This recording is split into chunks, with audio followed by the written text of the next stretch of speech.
اللہ الرحمن الرحیم۔ آج ہم سے یہ سوال پوچھا جاتا ہے کہ شیعہ تراویح کیوں نہیں پڑھتے؟ اس سوال کا جواب جاننے کے لیے سب سے پہلے ہمیں یہ دیکھنا ہوگا کہ اس سلسلے میں پیغمبر اکرم صلی اللہ علیہ وآلہ وسلم اور اہل بیت علیہ السلام کا کیا موقف ہے، کیونکہ ہم فقط پیغمبر اکرم اور اہل بیت رسول علیہ السلام کے اتباع کے پابند ہیں۔ تراویح کہتے کسے ہیں؟ آج کی عام اصطلاح میں ماہ رمضان المبارک کی راتوں میں نوافل کو جماعت سے ادا کرنا تراویح کہلاتا ہے۔ شیعہ تراویح اس لیے نہیں پڑھتے کیونکہ زمانے رسول میں ایسی کسی نماز کا کوئی تصور موجود نہیں ہے۔ رسول اللہ نے اپنی حیات طیبہ میں کبھی نوافل کو جماعت سے ادا نہیں کیا، اور یہ شیعہ سنی کتابوں میں موجود ہے۔ لیکن یہ واضح رہے کہ نوافل ہوں، مستحب نمازیں ہیں، اسے آپ قیام اللیل کہیں، تہجد کی نماز ہے، ان سب کا فرادہ پڑھنا اور بالخصوص ماہ رمضان المبارک میں پڑھنا انتہائی فضیلت ہے اور ثواب رکھتا ہے، اور اس میں تعداد کی بھی کوئی قید نہیں ہے۔ جس کی جتنی استطاعت ہو اتنا وہ ادا کر سکتا ہے۔ اہل بیت رسول نے تو رمضان المبارک میں 100 رکعت تک نوافل پڑھنے کی روایت ان سے موجود ہے کہ جس کو 30 دنوں میں تقسیم کر کے پڑھا جاتا ہے۔ مگر یہ یاد رہے کہ انہی نوافل کو جماعت سے پڑھنا بدعت ہے۔ بدعت کہتے کسے ہیں؟ بدعت کی تعریف ہے ادخال ما لیس من الدین فی الدین، جو چیز دین میں نہیں ہے اسے دین میں داخل کرنا بدعت کہلاتا ہے۔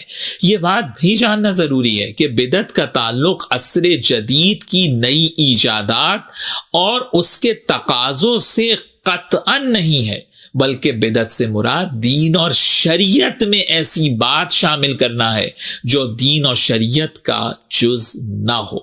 دین سے متعلق ہر وہ عمل جو زمانے رسول صلی اللہ علیہ وآلہ وسلم میں نہیں تھا، بعد میں اسے ایجاد کر کے دین میں شامل کر لیا گیا تو وہ بدعت کہلائے گا، اور نماز کا معاملہ تو خاص دینی معاملہ ہے۔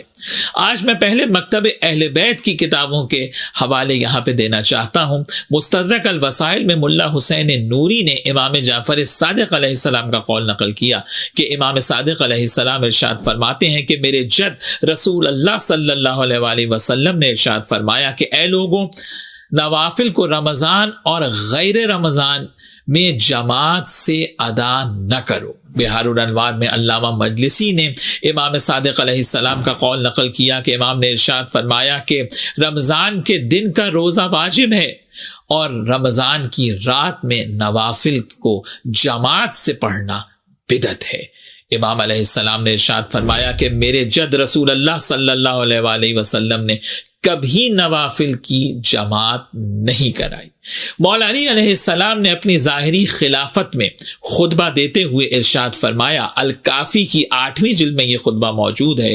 امام ارشاد فرماتے ہیں کہ واللہ لقد امرت الناس ان لا یجتمعوا فی شہر رمضان الا فی فریضۃ وَعَالَمْتُمُوهُمْ أَنَّ اجْتِمَاعَهُمْ فِي النَّوَافِلِ بِدْعَةٌ۔ مولا علی نے فرمایا کہ یاد رکھو کہ نماز واجب کے علاوہ کسی مستحب نماز کو جماعت سے ادا نہیں کیا جائے گا، اور نوافل کو جماعت سے ادا کرنا بدعت ہے۔ مولا علی علیہ السلام نے جو حق بات تھی سیرت رسول کے مطابق وہ لوگوں کو بتا دی۔ کیا باب مدینۃ العلم سے زیادہ بھی کوئی سیرت رسول اور سنت رسول کو جانتا تھا؟ مگر مولا علی نے کسی پر زبردستی نہیں کی، کسی کو زبردستی نہیں روکا۔ اس آیت کی بنیاد پر کہ جو آیت حضرت فاطمہ زہرا سلام اللہ علیہا نے رسول اللہ صلی اللہ علیہ وآلہ وسلم کے وصال کے بعد اپنے خطبے میں مدینے میں جس آیت کو پڑھا تھا، سورہ ہود کی 28ویں آیت مبارکہ، کہ جس میں ارشاد ہے فَأُمِّيَتْ عَلَيْكُمْ أَنُلْزِمُوكُمُوهَا وَأَنْتُمْ لَهَا كَارِهُونَ۔ کیا اب تمہاری زبردستی ہدایت کی جائے گی جبکہ تم اس ہدایت سے نفرت کیے جا رہے ہو؟ اور یہ جو کچھ میں عرض کر رہا ہوں یہ صرف شیعہ کتب میں نہیں بلکہ اہل سنت کی سب سے معتبر کتاب صحیح بخاری میں بھی موجود ہے۔ عبد الرحمن بن عبد القاری روایت کرتا ہے کہ میں خلیفہ دوم کے ساتھ مسجد میں گیا تو لوگ اکیلے، منتشر اور بکھرے ہوئے نوافل ادا کر رہے تھے۔ ظاہر ہے سنت رسول یہی تھی، زمانے رسول سے یہی طریقہ چلا آ رہا تھا کہ نوافل کو فرادہ ادا کیا جاتا تھا۔ کہتا ہے کہ خلیفہ دوم نے ایک قاری کے پیچھے سب کو جمع کیا اور ان کی جماعت بنوا دی، اور جو جملہ کہا ہے وہ معروف جملہ ہے کہ نعم البدعۃ ھذہ، خلیفہ دوم نے اسے بدعت کہہ کر بتا دیا کہ یہ سنت رسول نہیں ہے، اور یہ میں نہیں کہہ رہا ہوں۔ صحیح بخاری کی شرح عمدۃ القاری شرح صحیح بخاری کے میں بدر الدین عینی نے اس کو لکھا ہے۔ وہ لکھتے ہیں کہ خلیفہ نے اسے بدعت اس لیے قرار دیا کیونکہ یہ رسول اللہ کی سنت نہیں ہے اور نہ ہی کبھی پیغمبر نے نوافل کو جماعت سے ادا کیا۔ تو جناب بدعت تو بدعت ہے، اب آپ بعد میں اس کی جو بھی تعویلات کریں۔ اور اس کے بعد بدر الدین عینی نے عجیب جملہ لکھا کہ خلیفہ دوم نے تراویح کی جماعت بنوائی اور خود خلیفہ دوم نے کبھی جماعت سے تراویح نہیں پڑھی۔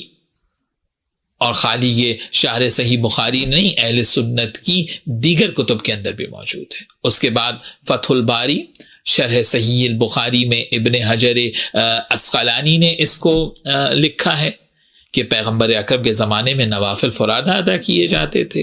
اس کے بعد ارشاد الساری لشرح صحیح البخاری میں شہاب الدین قسطلانی نے بھی اس کو لکھا ہے کہ رسول اللہ صلی اللہ علیہ وآلہ وسلم نے کبھی تراویح کی جماعت جو ہے وہ نہیں کرائی۔ اور صحیح مسلم میں بھی خلیفہ دوم کی روایت موجود ہے، اور اس روایت کے ذیل میں امام نبوی لکھتے ہیں کہ محدثین کی یہ رائے ہے کہ نوافل کا گھر میں فرادہ انجام دینا افضل ہے۔ تو میں یہاں یہی کہوں گا کہ ماہ رمضان المبارک میں نوافل کو ادا کریں، مستحب نمازیں ہیں، قیام اللیل کریں، لیکن ایسے انجام دیں جو رسول اللہ صلی اللہ علیہ وآلہ وسلم کی سنت کے عین مطابق۔